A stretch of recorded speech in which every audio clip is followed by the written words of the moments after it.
would like the panel members here to introduce yourself so the audiences can get to know more about you.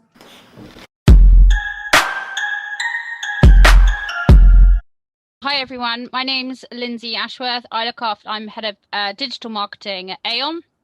So Aon are a global broking and consulting firm, and yeah, I look after kind of anything relating to digital. So any way we touch our clients and prospects in this online world. Thank you, Lindsay. Next, can we hear from Jason?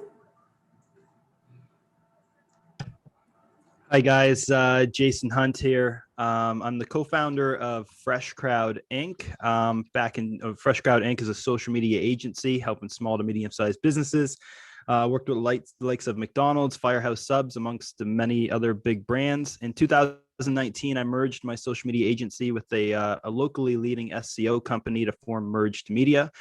So effectively, we act as the outsourced CMO for our clients, and we service clients from around the world. Thank you, Jason. Before we go on, move on to Fabian, let me check. Lynn, can you hear us? Yes, I can hear you now. And then we'll finish off with Fabian and Kira, and then we can just go on to the panel discussion. Yes, Fabian, yes, over to you. Hi, I'm Fabienne Fourquet. I'm the CEO and co-founder of ToBeTube. We're a digital marketing agency specialized in the Spanish-speaking countries. We have offices in Madrid, Spain, in Mexico, where I am right now, and in Ecuador, and in Miami in the US.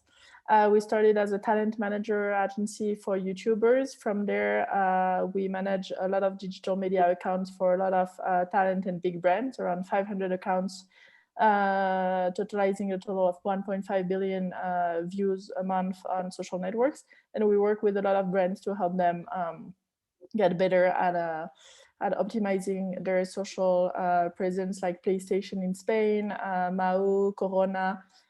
We also get to work with media brands like Netflix or Sony Latin America to help them manage their social presence on YouTube and Facebook around video mainly. And we also work with around 200 brands to manage digital campaigns around Spanish-speaking audiences. Thank you. Glad to be here. Moving on to Kieran. So how do you pronounce, am I pronouncing it right, Kieran? Or I'll take that. Yeah, it's Kieran, Irish name. Yes. Anything close will do.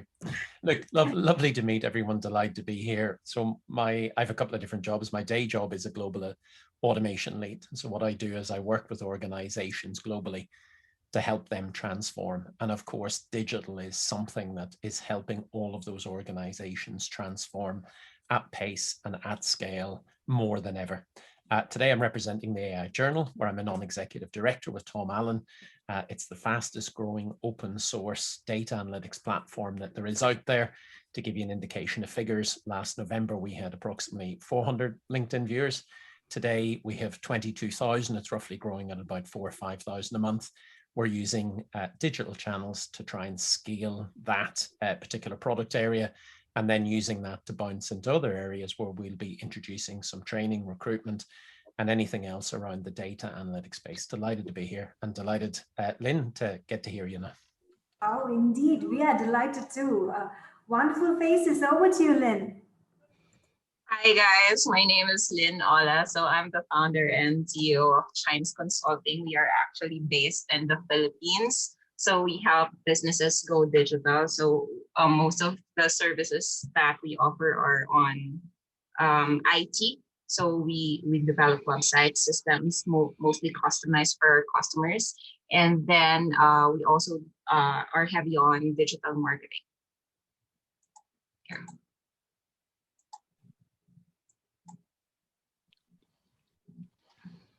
Oh, she left already? Okay, so I think we're about to start now. Okay, so for the topic for today, right? Okay, so for the topic for today, we'll be discussing on how to get a massive and ever expanding market through digital marketing. Sorry, I didn't get your name, the host for the session.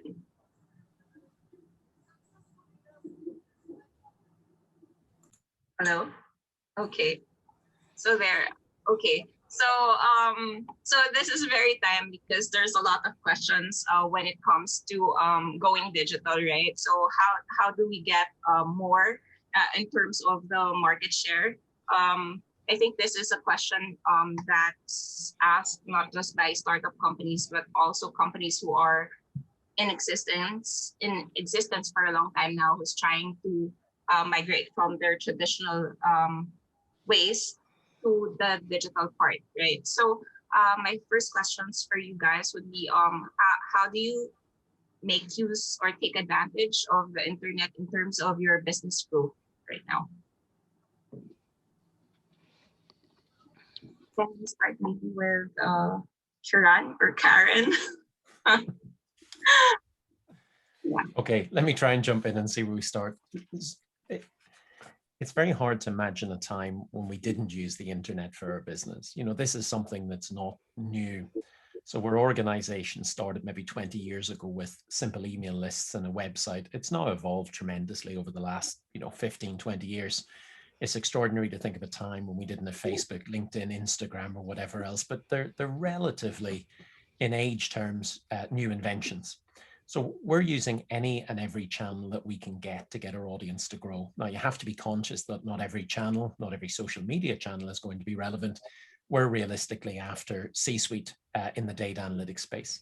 And the space that we most find that currently is a mixture of our own branded website, where we get contributors around the world to contribute unique data analytics and data science content to that platform. And that platform, again, is growing at a rate of knots.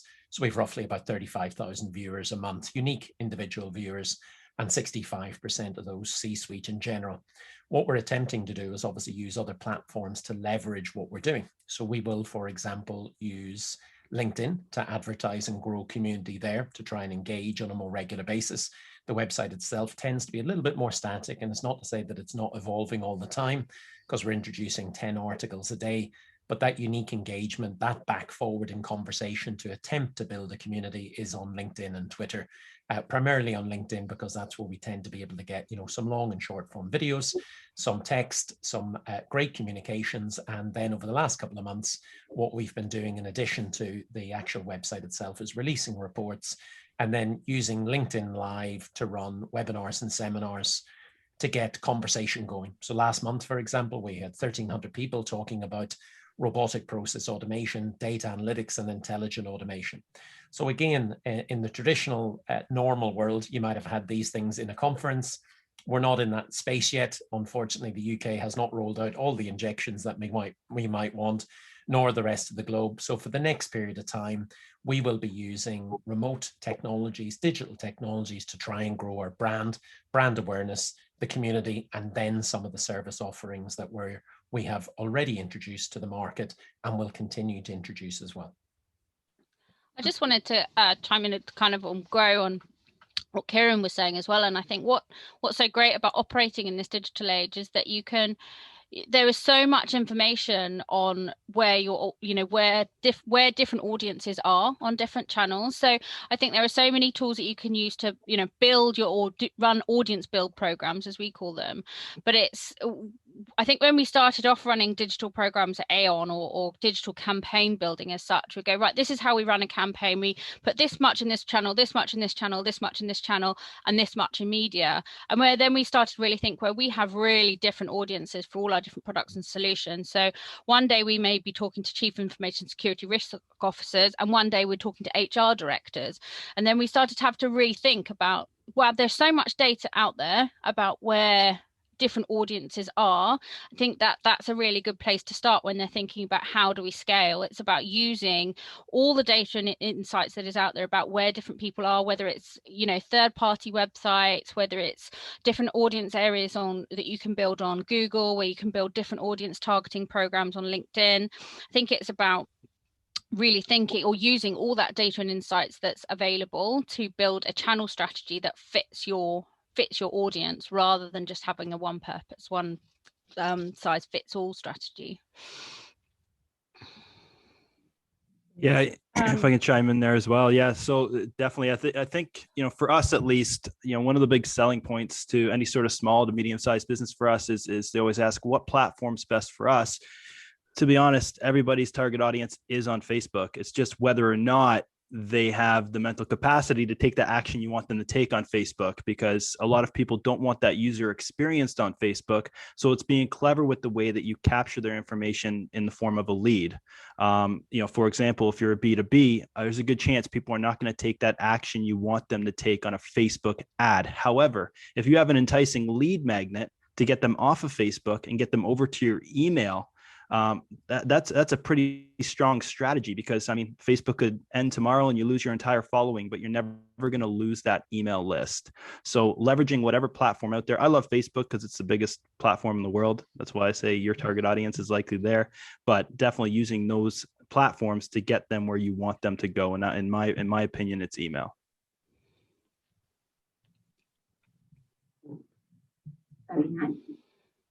Hi there. I would be the last one. If I may add to that, I think the big difference is around the data, definitely. I work with a lot of brands that usually are spending their advertising dollars on television. And I think they used to have big investment that have a big audience and a big reach, but not really able to measure or to be able to target affinity audiences. So it may work for a big TV program, but what we try to help our brands work on, it may be good for a big TV program, or it may be good for a product that's reaching a very wide audience in terms of gender and age groups. And this is not really the case anymore for young target audiences, which are not on linear TV anymore, or for niche audiences, more professional ones, that have different type of interests and that are way better targeted through digital channels. So I think metrics data is the biggest subject. And as we all are here, we united, we're all agencies dealing with a lot of data and dealing with a lot of tactics to be able to target exactly what the public audience, depending on the brand what the brand is trying to reach, or what it's trying to achieve. Is it trying to achieve global awareness in a territory, in which case the television medium and some big audience events may still be relevant, or is it trying to reach download of apps or usage of a website, or building a LinkedIn profile, for instance. So depending on all these audience goals and audience objectives, there will be tons of different elements of the marketing mix that may be relevant. But the big difference is around being able to access the data and construct a real strategy based around this data. So I agree with that. That definitely it will depend on the target market that we're trying to tap, right? So if it's B2B or maybe B2C, so different platforms will work differently. So based on your opinion or what you've seen, how would we best tap like the B2B markets? In what platform would that be? It's really hard to talk about platforms. I mean, we did a few B2B campaigns that had really good, which were really specific around like health matters, and companies that are trying to target companies that are doing clinical trials at home and selling a product around that. So not the audience is not the people doing the clinical trial, it's the people trying to get tools to make clinical trials. And in that sense, any platform that's either wide reaching and that allows for very close targeting, like SEO, straight SEO on Google, or targeting the actual companies on LinkedIn. And that's one example. I usually don't do, we do a lot of B2C in my area, because we deal a lot around video and around video content and consumption, which are usually the bigger Fortune 500 or the bigger S&P companies, or companies that are trying to reach younger audiences, like in the kids genre. And in these genres, it really depends on, again, the target audience, which is not so much is the audience digital or not, is where it is on the digital platforms, what is moving them right now. Is it TikTok, is it Twitch, is it YouTube, is it Facebook, is it Instagram, is it still Google search, and how what's the best way to reach them? Is it a big media plan, or is it a mix of creative and organic branded content with the paid media in order to maximize the reach? So so it depends. I would say it depends on geography, on gender, on age groups, and obviously on interest. And from there, you can define a mix of platforms. I think most of my work is B2B focus. Kind of 90% of our well, no, I'll say 95% is B2B focused in what we do at Aon, and LinkedIn is kind of our core go-to, so that's always our starting point for B2B campaigns. But then we also try to have kind of a key media partnerships in place as well. So in EMEA we would use, in Europe we use the FT, in the US we use a Wall Street Journal, and have these kind of umbrella media partners. And then we also try and have a media partner in each of our key industry verticals as well.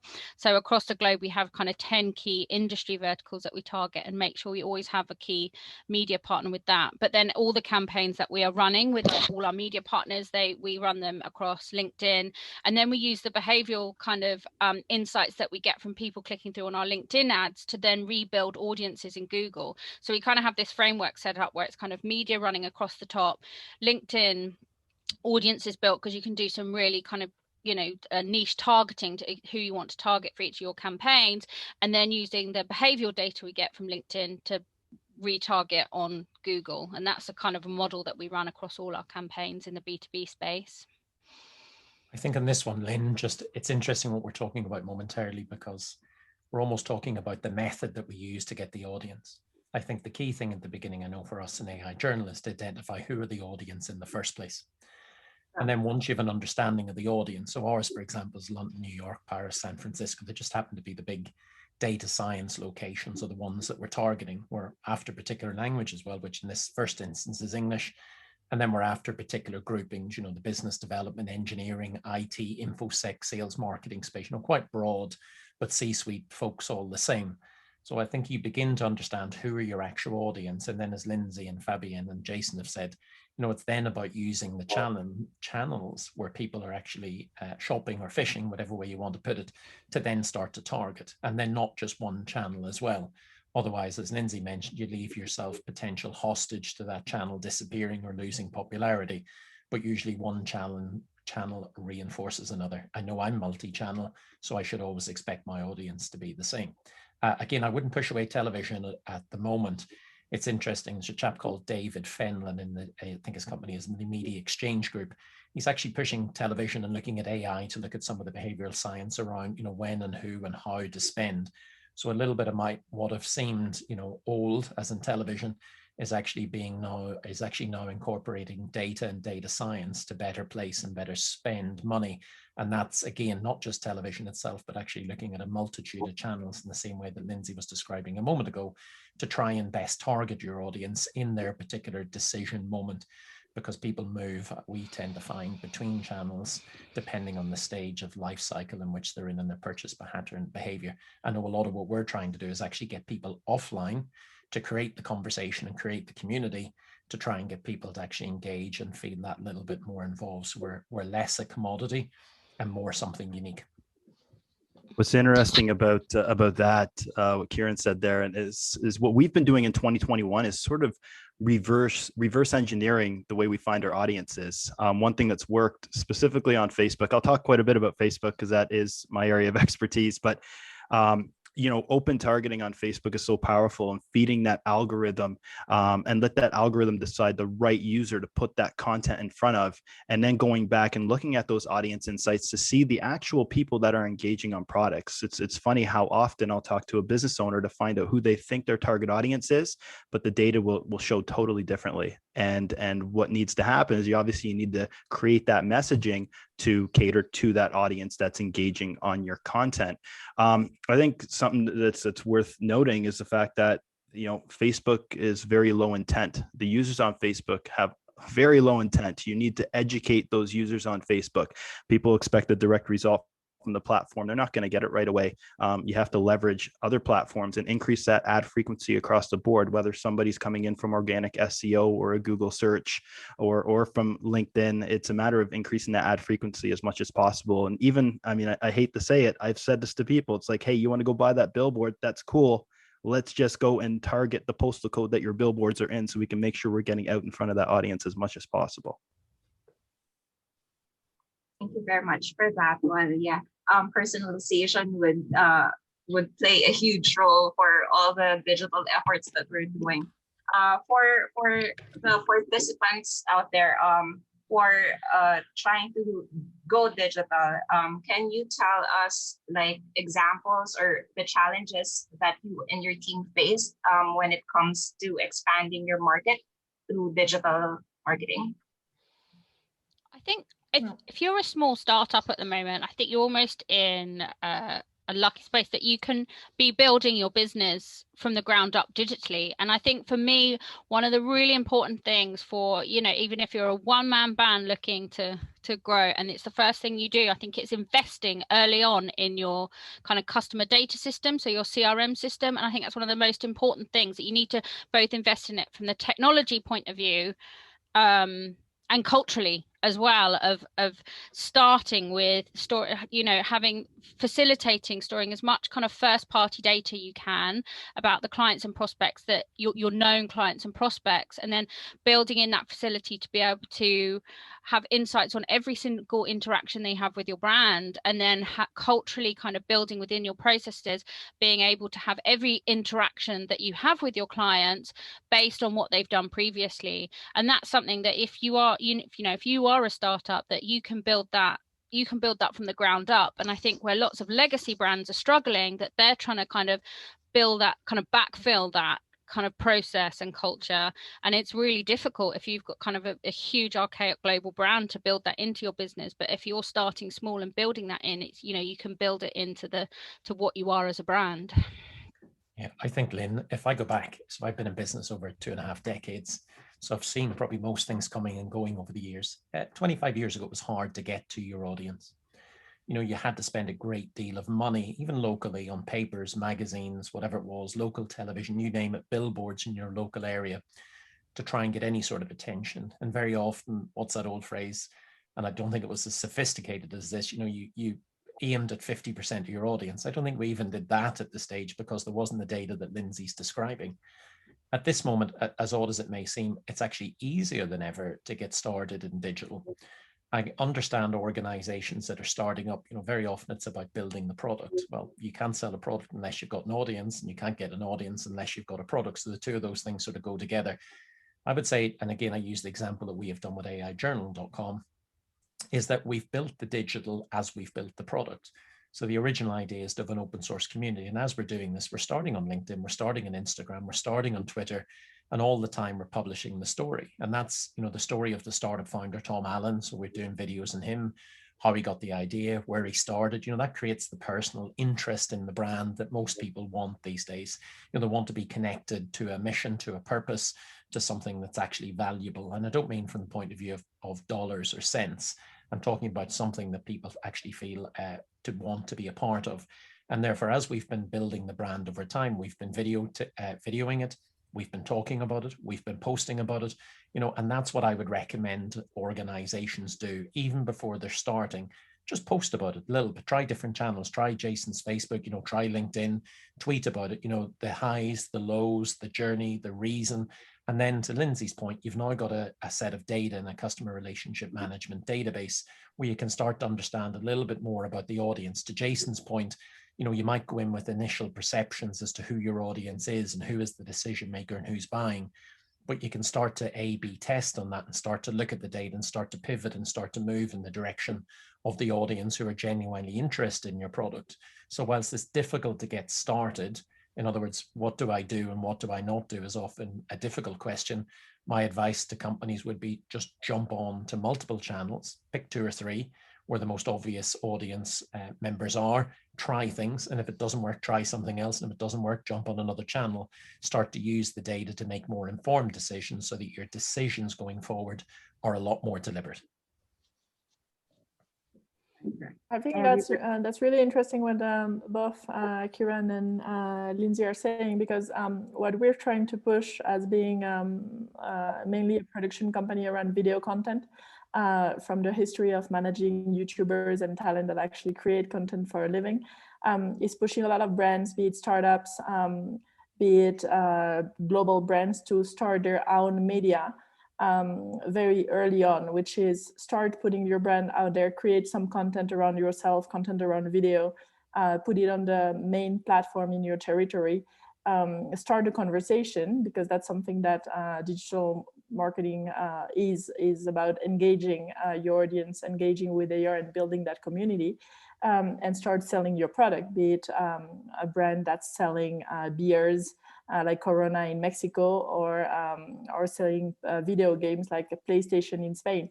And the more you build your own media and your own CRM and your own database, the more you don't have to spend on all these marketing things like active listening, like buying other people's data that are irrelevant to you. And the more you can see with all the lookalikes and all these type of strategies, how to expand the audience, and maybe even how to have a feedback process for your product to adapt it to your audiences. So that's, I think, is a big change, and it's true that a lot of companies don't really know how to operate that change, and that could be done very early on in the stage of building the company or the product.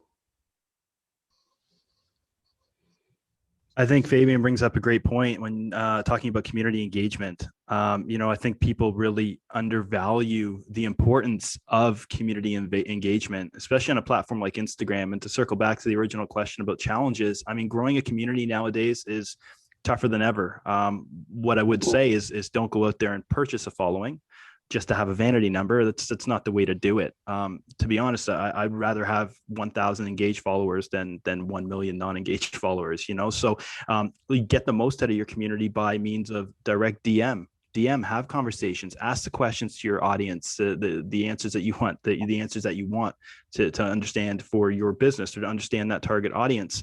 I think that's important. And on the Facebook side, if you're a business that can create a Facebook group with an engaged following, that is a huge opportunity for any business out there. Now, those Facebook groups are not a means to go out there and push your product or sell, but just to build a community around your brand, because the algorithm favors engaging content within those groups. So if you're in a group, and you might have seen this yourself, where there's just people spamming businesses, they typically don't get a lot of reach. But if there's an engaging conversation happening with a lot of comments, it's going to get in front of a much bigger audience.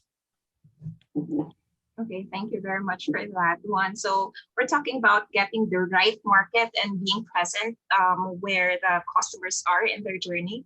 For the interest of time, I think we're running out of time. For my last question, do you have any advice for the brands or the companies on how to set themselves apart from the competition that we have right now in the digital space? I'll start building on what Jason said, because I think we didn't touch on that part, but organic engagement is worth anything. So whatever your brand is about, I always say, but when I look at building YouTube channels, that if you go in a magazine stores, if these things still exist in a magazine kiosk, you can have tons of magazines around very large audiences, like decoration, but very small one, like a Porsche 911 from like 30 years ago. So any subject which can have a magazine printed, we can have a YouTube audience, a YouTube channel built, is worth the engagement of probably millions of people around the world.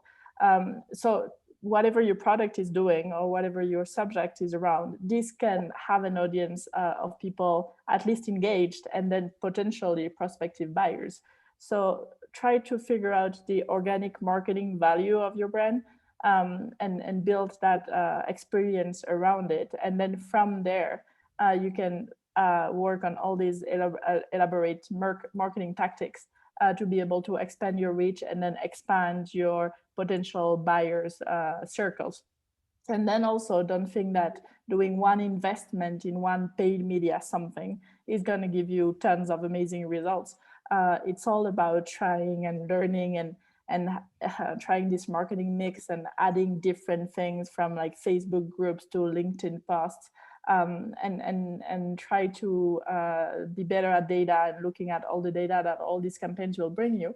And play, it's like tuning in the radio, right? Play with the frequency, play with the engagement, play with the building communities to find the right sweet spot where you're going to be able to have a thriving company and sell a lot of products.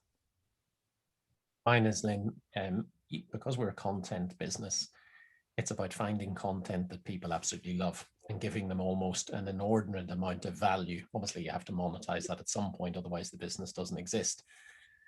But to Jason's point, you don't need to satisfy everybody in the world. You know, there's that many people online that you can have a very highly engaged audience of hundreds or even a very small number of thousands where you can actually run a business and run a business successfully. But it is finding that niche and then really doubling down in the niche and giving them just the maximum amount of value, whatever that is in your particular space, that is possible to keep that audience on track and bring them with you. I'd echo kind of both of that, and I'm a huge fan of the writer Simon Sinek. I don't know if you know him. And he wrote the book. Was it Start with Why? Should know it. I love it. But and I think that's really important, where you kind of you're knowing your why in your brand, and you're not kind of so much, you know, your clients' why. And I think that's, you know, a book that every kind of business leader should read. But it's just always kind of never forgetting your why, and never forgetting that's why your audiences love you, and making sure that is, you know, that is rolled out in every touch point that your clients have with you, and that, you know, every colleague that works for you understands and believes in the why of your brand, and that's rolled out in every touch point.